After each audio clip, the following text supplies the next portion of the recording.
오늘은 마태복음 17장 1절에서 13절 말씀을 함께 보겠습니다.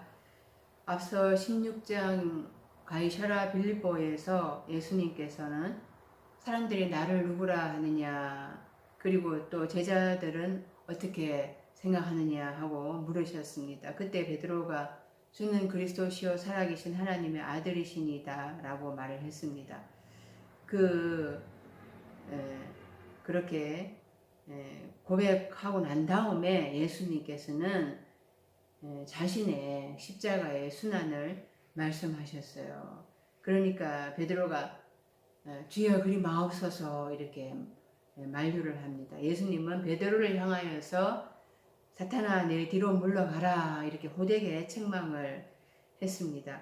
그리고 나서 오늘 예수님께서는 베드로와 요한, 안드레를 데리고 높은 산으로 올라가셨습니다. 제자들은 아직 주님께서 십자가에서 죽으신다는 것이 무슨 뜻인지, 그리고 사흘 만에 다시 살아나리라 하신 것이 무슨 뜻인지 아무런 깨달음을 가지지 못하고 있습니다. 예수님은 제자들에게 지금 한 가지씩 차근차근 시간과 순서를 따라서 양육해 가시는 것입니다. 제자들이 처음 예수님을 따라 나섰을 때에는 예수님이 행하시는 기적과 그 표적을 보면서 놀라서 그렇게 따라 나섰습니다. 그리고는 또 예수님께서는 오병이어 사건 또 칠병이어 사건 후에는 제자들에게 너희가 깨달은 것을 나누어 주라 이렇게 요구를 하셨습니다. 그리고 나서 또 예수님은 너희는 나를 누구라고 하느냐 하고 그동안의 가르침에 대해서 확인을 하시는 시간을 가졌습니다. 그때 예수님은 자신이 그리스도라고 밝히 드러내셨습니다. 그리스도, 그 세상 사람들이 생각하는 그리스도는 영광의 왕으로 군림하는 그런 메시아가 아니라 십자가에서 고난당하는 종으로서의 메시아라는 것을 말씀하시고자 하시는 것입니다. 예수님은 아버지 하나님의 뜻을 이루고자 그 아버지 하나님의 말씀에 순종하여 십자가에서 못 박히셨습니다. 그러나 하나님은 그를 죽음에 머물러 있게 하지 아니하고 부활의 영광을 허락하시고 하나님의 아들로 인정을 하시는 것입니다. 이것이 바로 예수님이 오신 목적이라는 것입니다. 그러나 그것으로 끝나는 것이 아닙니다. 우리도 예수님처럼 십자가에서 죽고 그리고 부활하여서 일곱째 날에 들어가서 하나님의 아들로 인정받아야만 한다는 것을 오늘 말씀을 통해서 가르치시고자 하시는 것입니다. 오늘 말씀은 제자들을 그런 가르침의 연장선상에서 말씀하시고자 하는 것입니다. 1절을 보겠습니다. 엿새 후에 예수께서 베드로와 야고보와 그 형제 요한을 데리시고 따로 높은 산에 올라가셨더니, 따로 높은 산에 올라가셨다 이렇게 말씀을 하는데요.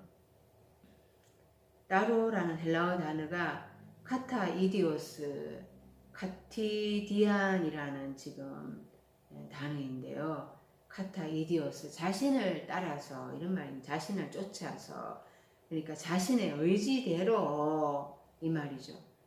예수님께서 제자들을 데리고 높은 산에 올라가신 것이 그 자신의 의지를 쫓았다라는 것입니다. 예수님은 여섯째 날에 예언자로 오셨습니다. 여섯째 날을 통과해 가시면서 십자가 죽음을 겪으시고 일곱째 날로 들어가시겠다는 그 자신의 의지를 보여주시는 것입니다. 지금 예수님과 제자 3명이 함께 갔습니다. 그래서 따로라고 할 수가 없습니다. 예수님과 제자 3명 함께 갔는데 어떻게 따로가 될 수가 있습니까? 예수님 따로 뭐 제자 3명 따로 이렇게 간 게 아니고 함께 4명이 높은 산을 올라갔는데 그렇게 따로가 번역이 잘못된 것이죠. 예수님께서 이 세 명의 세 명의 제자를 데리고 높은 산에 올라가셨다 했는데요. 이 높은 산이 어디일까요? 일반적으로는 다볼산이라고 말합니다. 다볼산이 채석장이란 뜻인데요. 이스라엘 골짜기 북서쪽 끝입니다. 갈릴리 호수의 서남쪽 약 20km 지점에 위치한 산입니다. 이 다볼산이라는 견해가 지배적이었는데 최근에는 가이사라와의 그 건접생 때문에 빌립보와 가버나움 사이에 있는 메론산이 아닌가 추측하기도 합니다.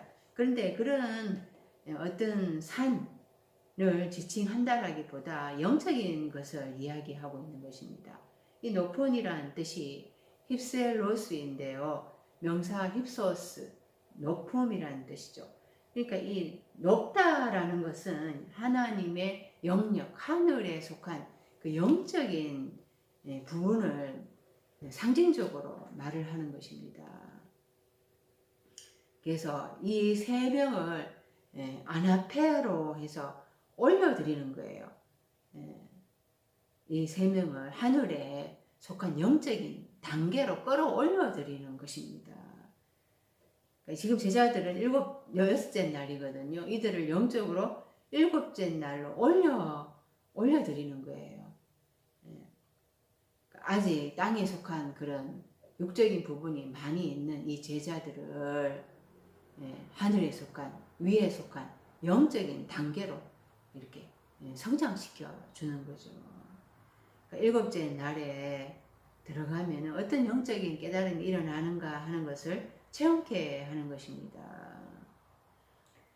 계시록 21장 10절에 성령으로 나를 데리고 크고 높은 산으로 올라가 하나님께로부터 하늘에서 내려오는 거룩한 성 예루살렘을 보이니. 그래서 사도 요한이 하나님께로부터 하늘에서 내려오는 거룩한 성 새 예루살렘 성을 보게 됩니다. 이것이 물리적인 거룩한 성 예루살렘 성을 본다는 것이 아닙니다. 사도 요한의 눈이 일곱째 날에 완전히 들어가게 돼서 눈이 뜨이게 된 거죠. 그래서 이 하나님의 거룩한 신부가 된 새하늘과 새 땅이 된 그 거룩한 새 예루살렘 성을 영적인 눈으로 이제 알아보게 되었다, 깨닫게 되었다, 자기 자신의 모습을 보게 되었다 이 말인 것입니다. 이제 일곱째 날에 들어가서 거룩한 신부가 된 자신의 모습을 보게 되었다라는 것이죠. 이게 바로 이 영적인 것에 속하는 것입니다. 일곱째 날에 들어가게 되면은 거룩한 성 예루살렘이 바로 하나님의 신부가 된 나의 모습이라는 것을 영적으로 깨닫게 된다는 것입니다. 지금 제자들이 완전히 다 깨닫지 못해도 이것을 미리 맛을 보여주시는 거죠. 앞서서 16장 말미에 자신의 십자가의 순환을 미리 예고하셨습니다. 그 십자가의 고난만을 생각하면은 제자들이 너무 낙심이 될 것이잖아요.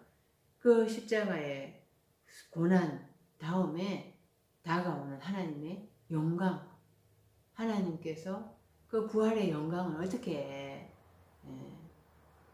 그 부활의 영광이 어떤 것인가 하는 것을 지금 체험케 하는 것입니다. 그 여섯째 날에 그 십자가의 길을 걸어가는 것이 힘들지만은 그것을 하나님에 대한 믿음으로 통과하고 난 다음에는 그 어떤 것보다도 더 위대한 하나님의 영광이 있을 것이라는 것을 지금 체험케 하시는 것입니다. 그렇게 하기 위해서는 먼저 십자가에서 낮아지는 것이 있어야 됩니다. 야고보서 4장 10절 주 앞에서 낮추라 그리하면 주께서 너희를 높이시리라. 주께서 너희를 높이시리라 하니까 이게 뭐 사람들 앞에서 높아지는 것인가, 또 주 앞에서 낮추라 하니까 마음을 낮추는 것인가, 겸손해지는 것인가, 이렇게 생각을 합니다. 그런데 이 낮추고 높인다는 것이 어떤 것을 의미하는가 하는 것을 우리가 빌립보서 2장 8절에서 볼 수 있습니다. 사람의 모양으로 나타나사 자기를 낮추시고 죽기까지 복종하셨으니 곧 십자가에 죽으심이라. 자기를 낮추는다는 것이 자기의 생각을 내려놓는다는 거예요. 하나님의 말씀 앞에서 자신의 생각이 죽어진다라는 거죠. 십자가에 죽으심이라. 자신의 생각을 십자가에 못 박는 것입니다. 로고스, 육적으로, 문자적으로 말씀을 알고 있던 거를 십자가에 못 박는 거예요. 그게 낮추는 것입니다. 말씀에 순종하는 거죠. 그 다음에 이 말씀에 순종하여 십자가에서 죽는 낮아짐이 있으면은 그 다음에 높이신다라는 것입니다. 그 다음에 부활의 영광을 주시겠다라는 것입니다. 베드로전서 5장 6절에 그러므로 하나님의 능하신 손 아래서 겸손하라. 때가 되면 너희를 높이시리라. 이 때라는 단어가 카이로스인데요. 일곱째 날을 얘기하는 것입니다. 그래서 일곱째 날, 절기, 일곱째 날에 들어가게 되면은 그때 하나님의 아들이 되고 그 부활의 영광을 맛보게 된다라는 것입니다. 그래서 다섯째 날에는 아무리 믿습니다 해도 십자가에서 자신의 생각을 아직 내려놓지 않고 있는 그 단계거든요. 예수째 날로 들어와야지 해설의 말씀, 흐레마의 말씀으로 자신의 생각을 죽일 수가 있는 거예요. 육적인 그런 말씀으로 성경을 보는 것, 이것이 자꾸 깨어지는 것입니다. 그래서 깨뜨려 줘야지, 자꾸 깨어지고 부서지고 해야지 자신의 생각이 비워져서 십자가에서 자신의 그 문자적인 것으로 성경을 알고 있는 것을 못 박을 수가 있는 거죠. 십자가에. 그렇게 십자가에서 여섯째 날을 통과해 가야지 일곱째 날에 들어가게 되고 그때 부활의 영광을 맛보면서 주님과 함께, 그 주님과 함께 아버지 하나님 우편에 앉게 되는 그 높임을 받게 되는 것이죠. 요한복음 3장 14절에 모세가 광야에서 뱀을 든 것 같이 인자도 들려야 하리니, 뱀을 든 것 같이, 뱀이 히브리어로 라시거든요. 경험으로 배우는 것입니다. 그 넷째 날, 다섯째 날 신앙생활 한다고 하지만은 그 하나님의 말씀을 배우면서 그 안에 세상적인 혼합 지식들도 같이 배우고 있는 것입니다. 그래서 오히려 세상적인 것들이 더 많죠. 세상적인 것들로 하나님의 말씀을 해석을 하고 있습니다. 그래서 하나님의 그 뜻을 온전히 깨닫지를 못하고 있는 단계인 것입니다. 그렇게 넷째 날, 다섯째 날 교회는 하나님을 섬긴다고 하지만 가짜 하나님을 그러니까 경험으로 배우다, 이 나시를 섬기고 있는 거예요. 세상에서의 경험, 이것으로 하나님 말씀을 해석하고 그것으로 신앙생활하고 있는 게 뱀을 높이는 것입니다. 그것처럼 인자를 높임 받음이 마땅하다.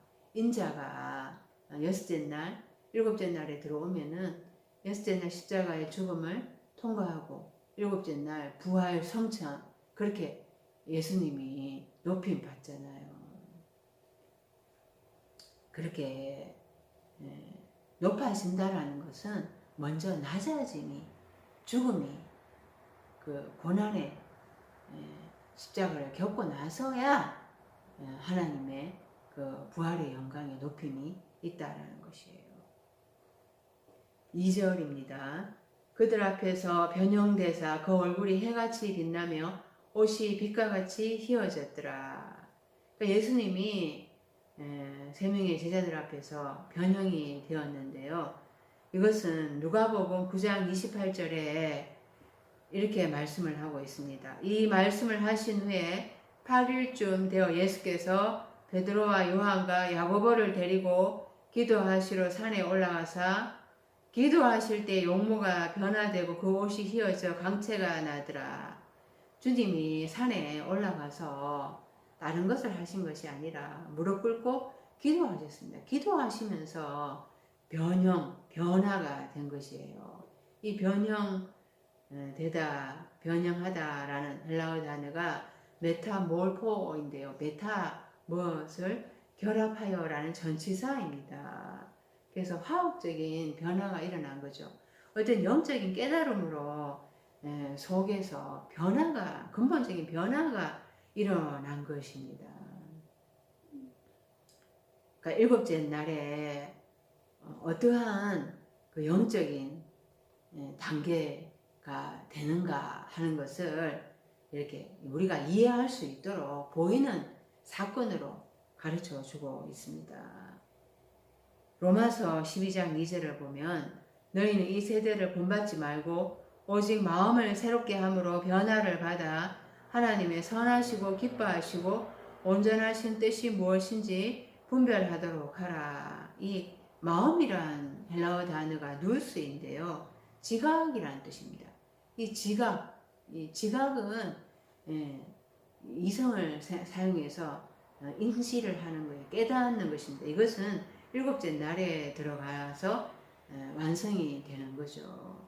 그래서 마음이란 단어는 카르디아라는 단어가 있는데요. 그 단어가 아니고 누스, 지각을 새롭게 함으로 변화를 받아. 일곱째 날에 들어가야지 하나님의 그 영으로 부어주시는 지각이 열리는 거예요. 그때 변화가 일어나게 되는 것이죠. 이 변화는 다섯째 날까지는 그냥 입으로만 잘못했습니다. 용서해 주세요. 제가 죄를 지었습니다. 다시 안 그럴게요. 이렇게 입으로 반성문을 계속 쓰죠. 그런데 속에서의 근본적인 변화는 또 일어나지를 않고 있습니다.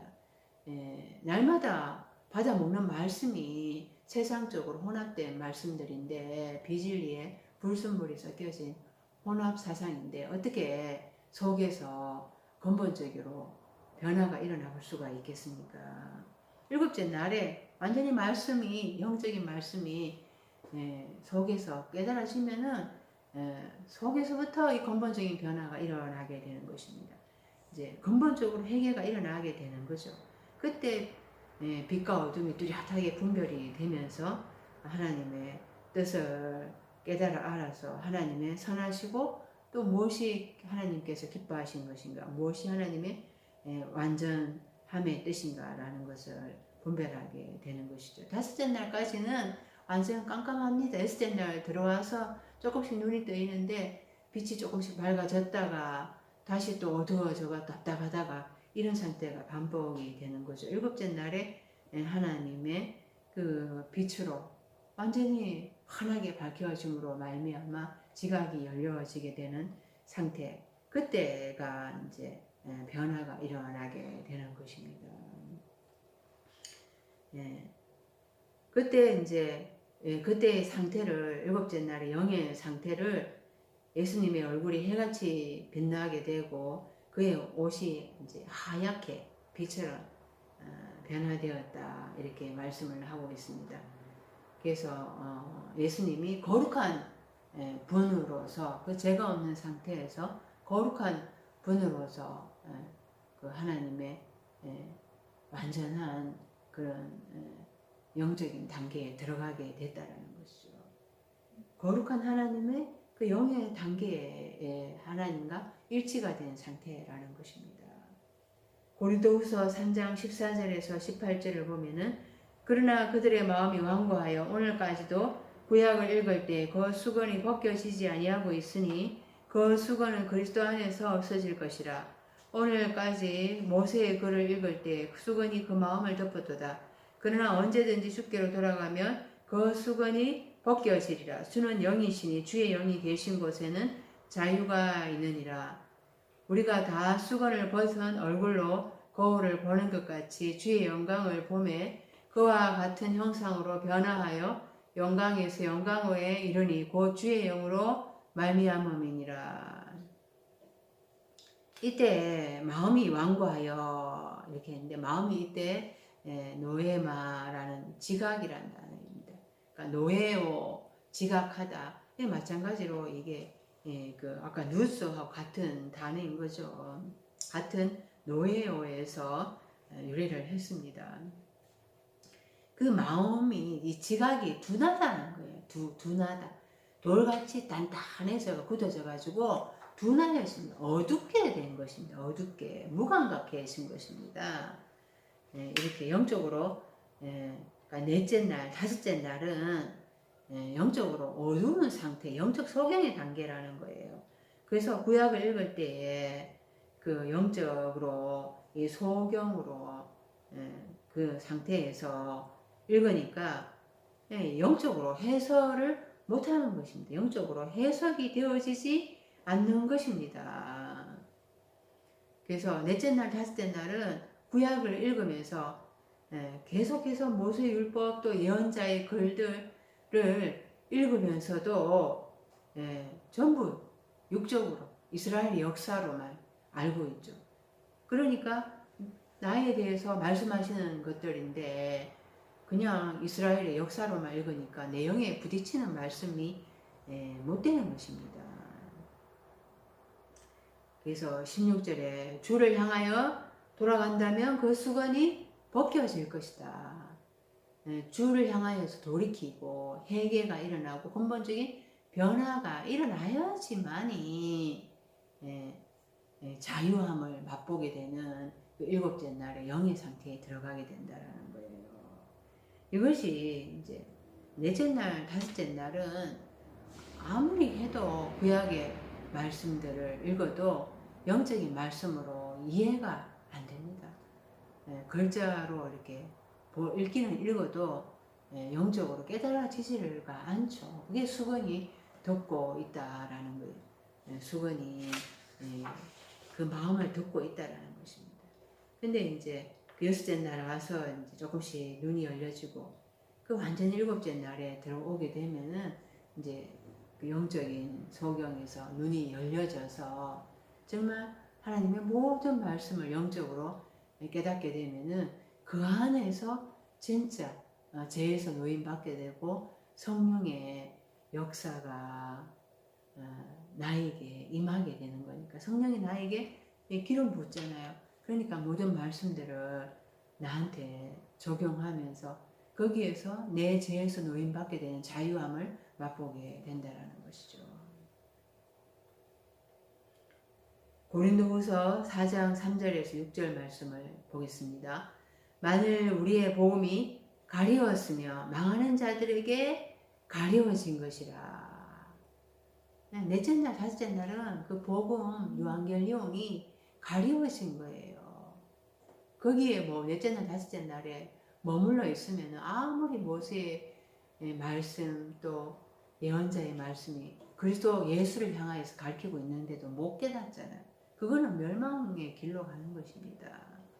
그 중에 이 세상의 신이 믿지 아니하는 자들의 마음을 혼미하게 하여 그리스도의 영광의 복음의 강체가 비치지 못하게 함이니 그리스도는 하나님의 형상이니라. 우리가 우리를 전파하는 것이 아니라 오직 그리스도 예수의 주되신 것과 또 예수를 위하여 우리가 너희의 종된 것을 전파함이라. 어두운 데에 빛이 비치리라 말씀하셨던 하나님께서 예수 그리스도의 얼굴에 있는 하나님의 영광을 아는 빛을 우리 마음에 비춰주셨느니라. 그래서 넷째 날, 다섯째 날에 또 여섯째 날에 머물러 있어서는 안 된다. 그것은 복음이 가리워진 것이다. 사탄이 이 세상의 신이 믿지 아니하는 자들의 마음을 혼미하게 하고 있다. 그 복음의 강체가 비치지 못하게 하고 있다. 그래서 일곱째 날에 들어왔을 때에 정말 그 영의 상태가 얼마나 거기에 자유함이 있는가 하는 것을 이렇게 예수님께서 보여주시는 거죠. 이거 맛을 보라고, 이걸 깨달으러 빨리 여섯째 날을 통과하면서 일곱째 날로 들어가기를 소망하라고 보여주시는 것입니다.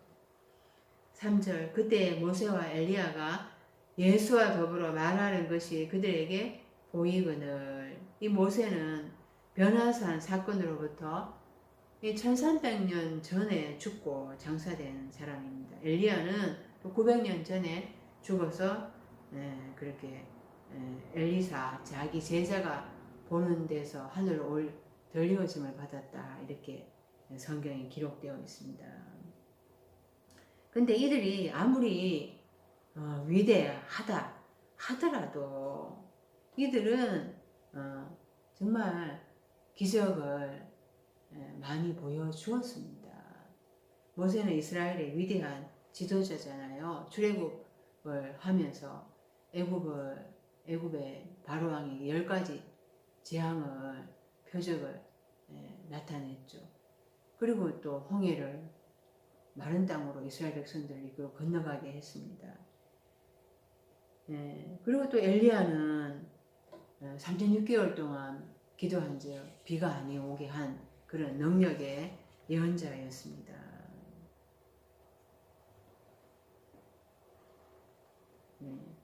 그리고 또 그 예수님이 십자가에서 돌아가셨을 때 유대인들은 엘리야가 와서 그를 구출하나 보자, 이렇게 말을 했던 위대한 예언자이거든요.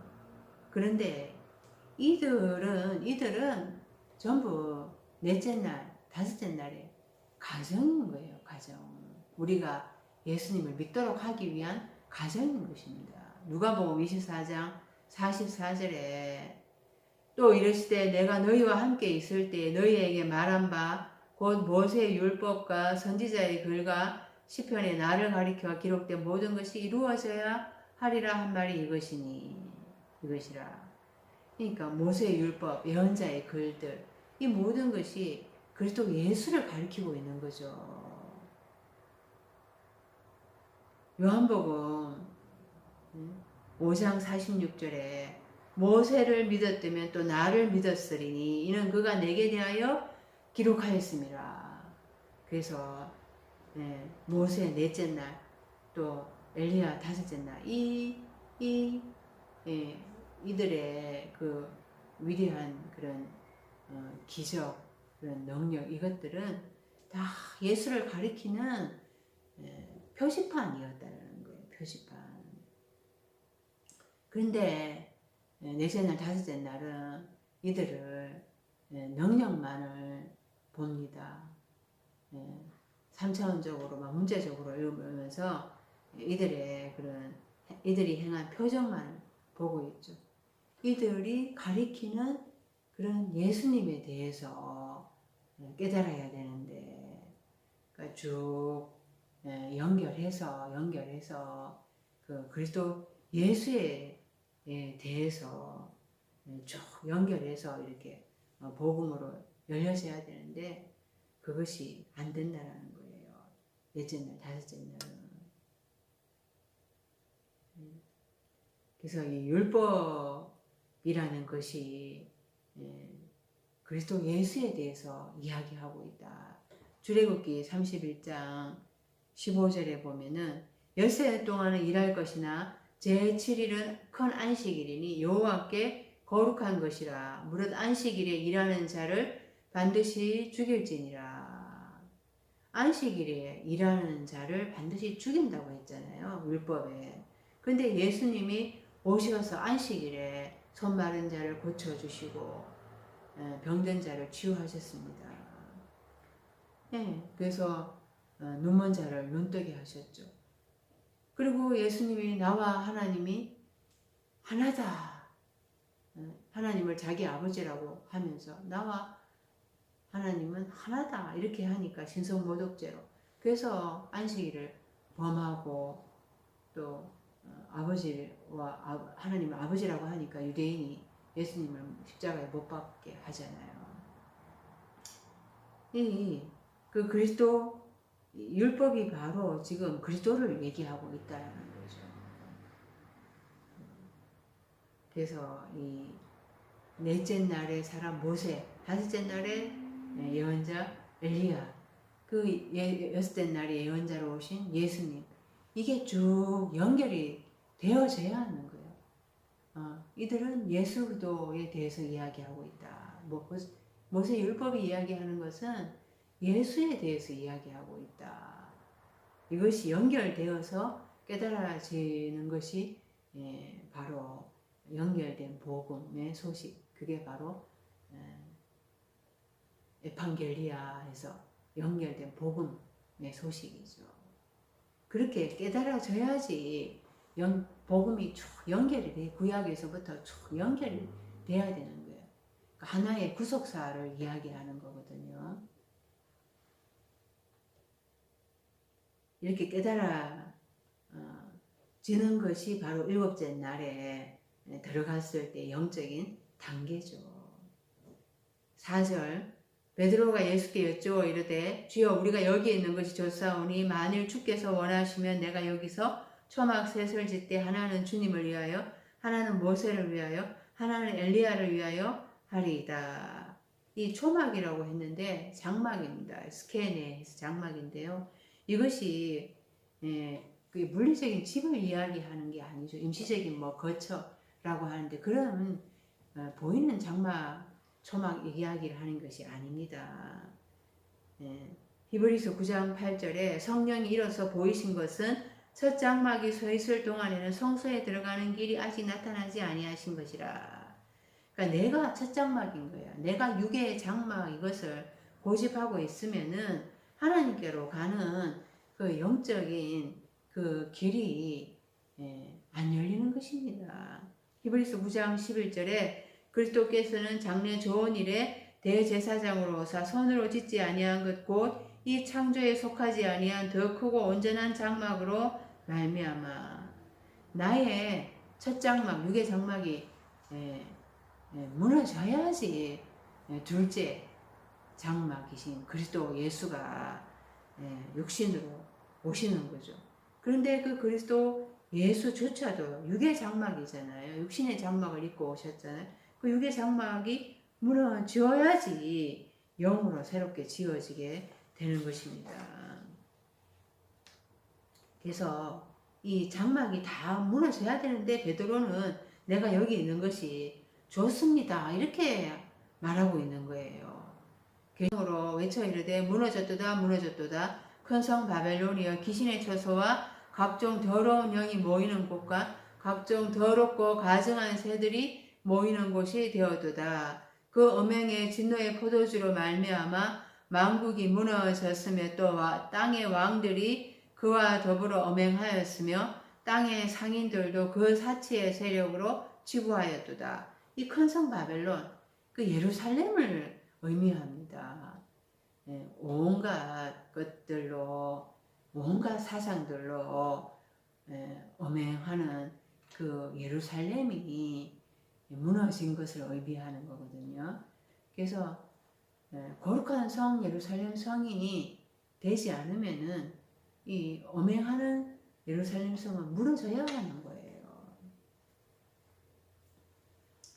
계시록 21장 3절에도 내가 들으니 보좌에서 큰 음성이 나서 이르되 보라 하나님의 장막이 사람들과 함께 있음에 하나님이 그들과 함께 계시리니 그들은 하나님의 백성이 되고 하나님은 친히 그들과 함께 계셔서 이 하나님의 장막, 내가 하나님의 장막이 돼야 되는 것입니다. 내가 일곱째 날에 들어가서 하나님이 안식할 만한 하나님의 처소가 돼야 되는 거예요. 그때 내가 하나님 안에, 하나님이 내 안에 완전히 하나가 되는 연합의 단계로 들어가게 되는 거죠. 이게 요한복음 1장 14절에 말씀이 육신이 되어 내 삶 안에 거하게 되는 것입니다. 이게 내가 장막이 돼야 된다는 것이에요. 그래서 계시록 15장에 그 하늘에 정거 장막의 성전이 열리며, 이게 내가 하나님을 정거하는 그런 장막이 돼야 된다는 거죠. 5절, 말할 때 홀연히 빛난 구름이 그들을 덮으며 구름 속에서 소리가 나서 이르시되 이는 내 사랑하는 아들이요 내 기뻐하는 자니 너희는 그의 말을 들으라 하시는지라. 구름 속에서 소리가 났다. 하나님의 음성이 들려서 예수님을 내 사랑하는 아들이다 이렇게 하나님이 인정해 주신다라는 거죠.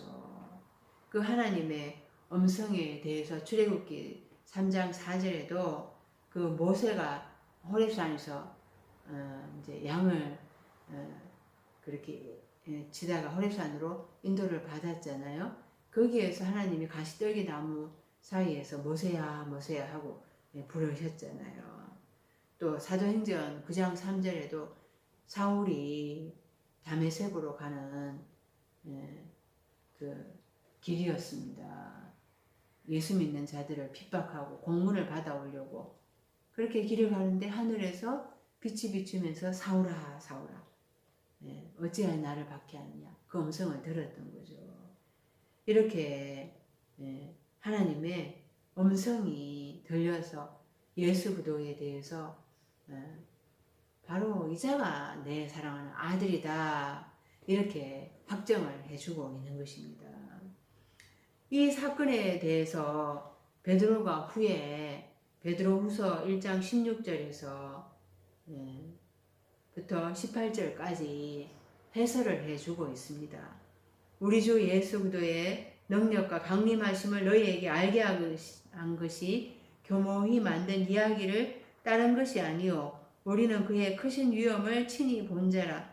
지극히 큰 영광 중에서 이러한 소리가 그에게 나기를 이는 내 사랑하는 아들이요 내 기뻐하는 자라 하실 때에 그가 하나님 아버지께 존귀와 영광을 받으셨느니라. 이 소리는 우리가 그와 함께 거룩한 산에 있을 때에 하늘로부터 난 것을 들은 것이라. 베드로가 예수님과 함께 있을 때는 예수님의 변화된 모습에 대해서 완전히 깨닫지를 못했습니다. 그런데 자기가 7째 날에 들어가고 난 다음에 그 사도로서 복음을 전하면서 이 베드로후서를 기록할 때 이 사건에 대해서 이렇게 해설을 하고 있는 것입니다. 하나님께서 구름 속에서 그리스도 예수에 대해서 이는 내 사랑하는 아들이다 이렇게 말씀하시는 것을 이제 그렇게 영적으로 깨닫게 되었다라는 것이죠. 6절을 보면은 제자들이 이제 듣고 엎드려 심히 두려워하여 이 제자들이 영적인 깨달음이 일어났을 때 뭔지는 잘 모르지만 하여튼 두려움이 일어나게 되는 것입니다. 그래서 아직 예수님은 이들이 온전히 깨닫지 못한다 하더라도 이들이 영적으로 둔하고 영적으로 캄캄하고 또 세상적인 욕망으로 가득 차 있다 하더라도 이들을 영적인 단계로 이끌게 하기 위하여서 이들을 이렇게 이 시간에 이 단계에 이들을 양육을 하시는 것입니다. 이들이 예수님에 대해서 아직 세상적인 그런 욕망을 품고 있다 하더라도 예수님은 이들을 양육하기 위해서 이들이 영적으로 어두운 이 상태에서 이들에게 이런 부활의 영광을 7째 날에 들어갔을 때 어떤 영적인 깨달음이 일어나는가, 그 하나님의 아들의 영광이 어떤 것인가 하는 것을 맛보게 한 것이죠. 7절 예수께서 나와 그들에게 손을 대시며 이르시되 일어나라 두려워 말라. 이들이 지금 두려운 상태에 있습니다. 이것이 계시록 1장 17절에서 18절 사도 요한의 영적인 깨달음이 일어날 때도 사도 요한이 두려움을 가지고 그 주님의 발 앞에 엎드려지거든요. 사도 요한이 밤모섬에서 갇혔을 때 주의 날에 성령이 감동되어서 그 뒤에서 나는 나팔 소리와 같은 큰 음성을 듣게 되잖아요. 그리고 인자의 모습을 보게 됩니다. 그때 사도 요한이 두려워서 그의 발 앞에 주음같이 엎드려지잖아요. 그런 영적인 깨달음이 일어나면은 정말 큰 두려움이 임하게 되는 거죠. 기쁨도 있지만은 지금 그 영의 깨달음이라는 것은 또 한편으로는 그런 큰 놀라움, 큰 두려움을 동반하게 되는 것입니다. 이 상태에서 예수님은 그들에게 손을 대시며 일어나라, 두려워하지 말라 이렇게 위로를 하시고 이들을 격려해 주시는 것입니다. 그 예수님의 그 따뜻한 손길을 이들에게 체험케 하시는 거죠. 이들이 깨닫지 못해서 둔한 상태에 있다 하더라도 이들이 영적으로 두려워하는 상태에 있다 하더라도 이들을 이렇게 장차 그렇게 세상에 복음을 전할 초석으로 양육해 가시며 인도해 가시는 주님의 사랑의 모습을 우리가 볼 수가 있는 것입니다. 그렇다 하더라도 우리는 그런 영적인 그런 일곱째 날에 들어갔을 때 영적인 그 깨달음이 얼마만큼 영광스러운가 하면서 또 두려운 것이잖아요. 그것에 대해서 내가 성장해 가지 않는 것, 그것도 지금 성장해 가지 않고 있다면은 그게 바로 죄라는 것을 우리가 알아야 됩니다.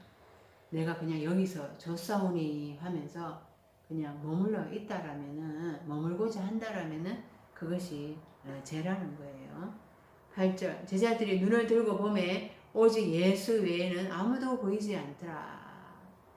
모세와 엘리야 아무리 위대한 예언자라 하더라도 예수님을 가리키는 표지판에 불과한 것이고 그들이 전한 율법은 그 율법대로 예수님이 오셔서 십자가에 못 박혀 죽으시고 우리의 죄를 속량하시고 우리를 구원으로 인도하시기 위한 그런 말씀들이었다.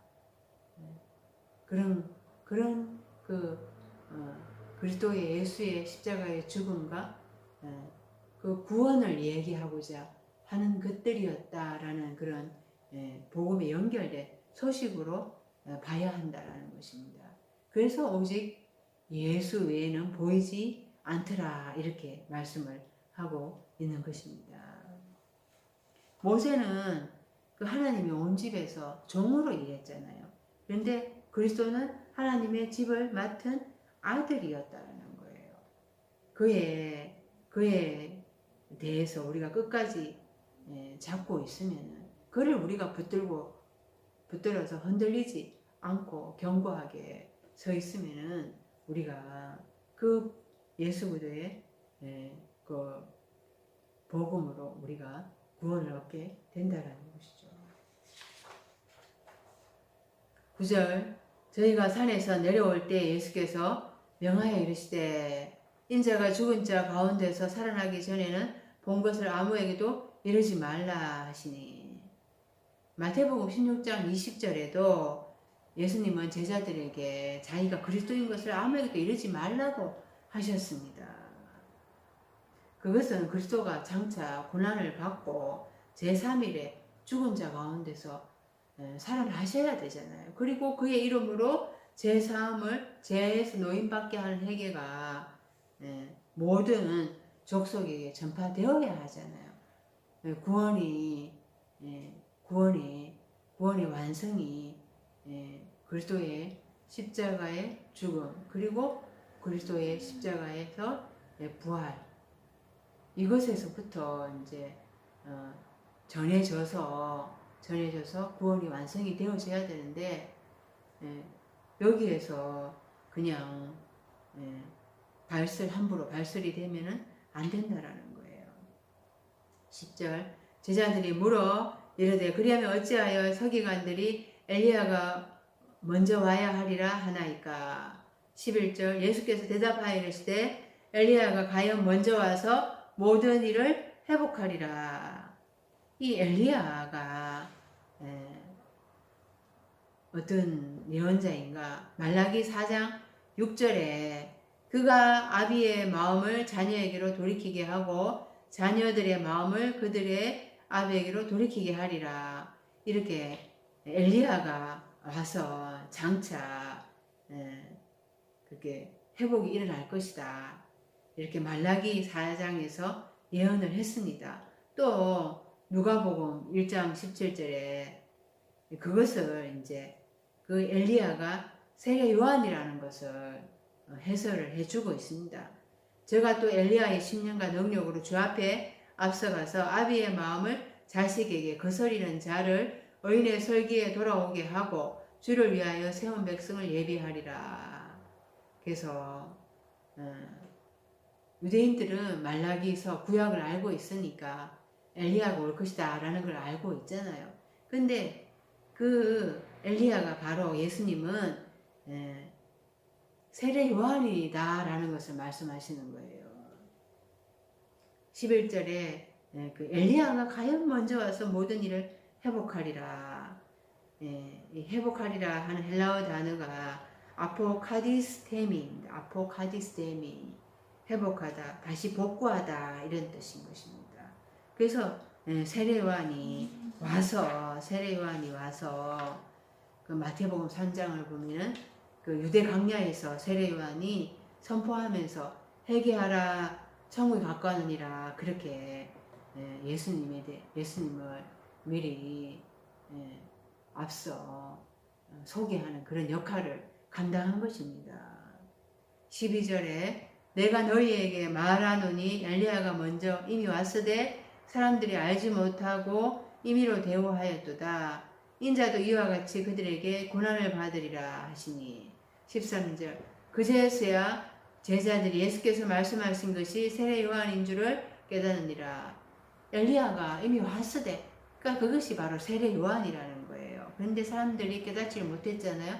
그래서 세례 요한을 죽였습니다. 그런데 인자도 그와 같이 그 유대인들에게 고난을 받게 될 것이라는 거예요. 그래서 마태복음 11장 13절에서 14절 모든 선지자와 율법이 예언한 것은 요한까지니 만일 너희가 즐겨 받을진대 오리라 한 엘리야가 곧 이 사람이니라. 그 엘리야가 바로 세례 요한으로 왔다라는 거예요. 세례 요한이 엘리야로 왔는데 사람들이 알지 못하고 죽였다라는 거예요. 그러니까 예수님도 그처럼 사람들이 그리스도로 깨닫지 못하고 십자가에 못 박아 죽게 할 것이라는 것입니다. 오늘 이 예수님은 십자가의 순환에 대해서 제자들한테 이제 16장에서 예고를 하셨어요.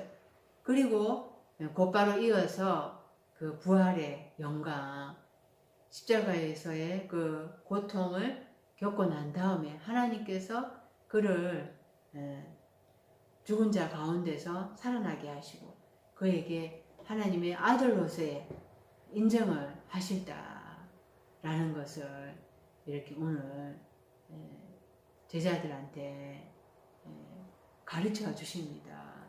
그 부활의 영광이 하나님의 아들로서 인정받는 것이 얼마나 영광된 것인가 하는 것을 가르쳐 주시고자 그 제자들에게 이런 시간을 갖게 하시는 것이죠.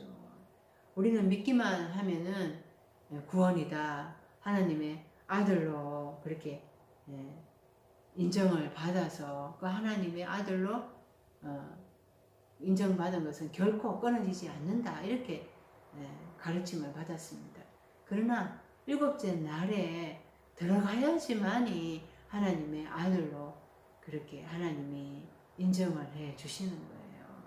그전까지 믿습니다. 입으로 주여 주여 한다고 해도 그것은 하나님이 인정을 하지 않는 거예요. 그냥 교회에서 그렇게 세뇌를 시키는 거죠.